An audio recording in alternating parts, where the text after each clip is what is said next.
కోసమే, ఈ జనుల కోసం, ఇది ఎవరి కోసమో,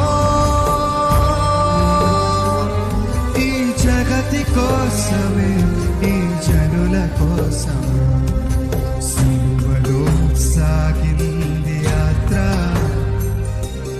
కరుణామయుని దయగల పాత్ర సిలువలో